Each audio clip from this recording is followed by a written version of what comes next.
I really love the movie. I love the story. And it's one of those things that I watched, and I thought, how come I didn't know about this? Yeah. Why didn't I learn about this in school? I used to be a teacher before I was on TV Was that right? for 12 years. And I taught English, but I definitely would have implemented this into my lesson planning if I would have known about it. What was it about this story that was attractive to you? Well, first of all, when Nicole Avon called me about it and she sent me the sizzle reel, I was like, this didn't happen. There were 855 black women in World War II, and I didn't know it? How is that possible? Yeah. So that was the moment that I really leaned in and was like, okay, I really want to be a part of this, just for the sheer fact of this story needs to be told. And then the more I learned, the more history I took in, the more absorbed I became with all of it, I was like, this is powerful. Yeah. And to see these women, 855 of them, rise above all the challenges before them, the living conditions, the way the other higher-ranking officers were speaking to them, the rats on the floor. I mean, but yet, how they found a way to make it comfortable for themselves to be able to do their work, and even the strategies that they employed to be able to accomplish it is so inspiring. You said that when you met with Carrie, you knew she was it, and you finished. Is it true that you finished the screenplay like within 1 or 2 days? It was a couple of weeks. It was Okay. It was a couple of weeks, yeah. But having the whole story was and meeting with Lena King and the real Lena King, flying down to Vegas at 99 years old, was clear in her right mind, remembering every detail. It made the script come very, very quickly out of me. So so it was pretty quick. And then you got to direct Miss Winfrey, which I had to cross-check this fact, that it was the first time you had ever directed her in anything? Oh yeah. Yeah. Yeah, Oprah's not a Medea movie kind of girl, so I never called her to play in a Medea movie. But when I got to Mary McLeod Bethune, I thought, oh no, this is Oprah, because the grace that woman carried and her power and the way when she entered a room, you knew she was there. That was all Oprah. And you also have Susan Sarandon in this film as well. It's like a dream cast, and you directing all of them in the same scene. How do you approach that moment? What I found about whether it be Susan Sarandon, who's an Oscar winner, an Oscar-nominated Oprah, or Sam Waterston's, and all the awards in that room could have sank a ship, if they were all in that room. So having what I know about any actor, and Kerry Washington, Ebony, and all the new faces, they all want to know, is the director happy? Are you happy? Are we in the same movie? Are we on the same boat as your vision? So that's what was clear about everybody in the room. We all wanted to honor these women, and we all wanted to push in the same direction. Yeah, and there's such a power in that. One of the things that I really admire about you is how you've been so vocal about your story, where you've been, where you are now. How do you know when something is good? Because everything it's like gold. You've got the Midas touch. Your films, your projects. How do you know when it's good?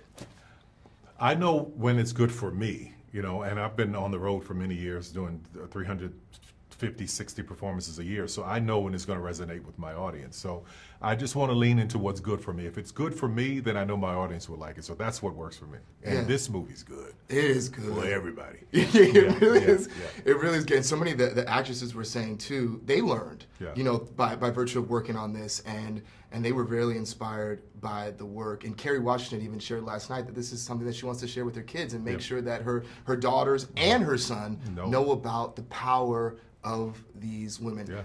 How were you changed as a result of spending so much time with the text, with the story, with the actors, with the actresses? Listen to me, just with Lena alone, anytime you get a chance to sit with a 99-year-old who is knowing, and she's going to turn 100 and won't be here much longer, the wisdoms that they leave and the things that they speak, everything is gold, man. It was like with Cicely Tyson and Sidney Poitier and Quincy Jones and Clarence Avant. All of these people were in my lives, dropping diamonds. Maya Angelou, and I feel like I've got this chest of things that they left me. So that's what this movie feels like to me. Like I'm honoring all of those people.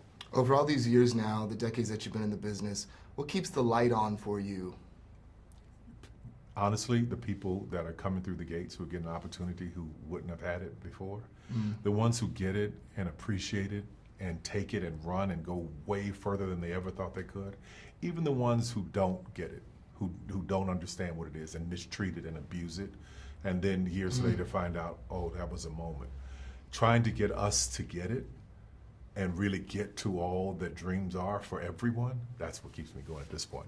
I was just, before this, I was at another junkie for Carry On, and Danielle Deadweiler Yes. is here. She's on the, I think that's on the 12th floor. Are you kidding me? Yeah, and so I said to her, because from the Haves and the Wait, she's on Have-Nots. 12th floor Yeah, right now? Yeah. I got to go up there. The Carry On junkie. And I said, hello. I go, do you know who else is in this building today?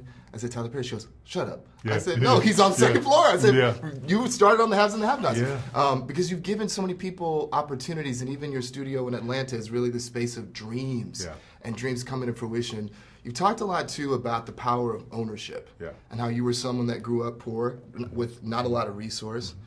As you sit here today, what do you know about ownership and owning things that you didn't know before? Oh, no. I knew from a child, before I owned anything, that was the way to go. My father would build the houses and be the subcontractor, and he would get paid, and he would be so happy with the money that he made. But then I watched a man who built the house and sold it make 10 times, 100 times more than what he made. So I always wanted to be the man who owned the house, but I did not realize all the responsibility that comes with owning the house. So that's what I learned about, okay, this is the seat you want to sit in, it comes with a lot. Mm-hmm. Yeah. What's next for you? Is there a dream that you have not yet? Because I think many people would look at you at this point in your career and say, he can do anything, he can buy anything, he has everything, but is there still something that you haven't done that you still yet aspire, dream to do? No, which is sad to say.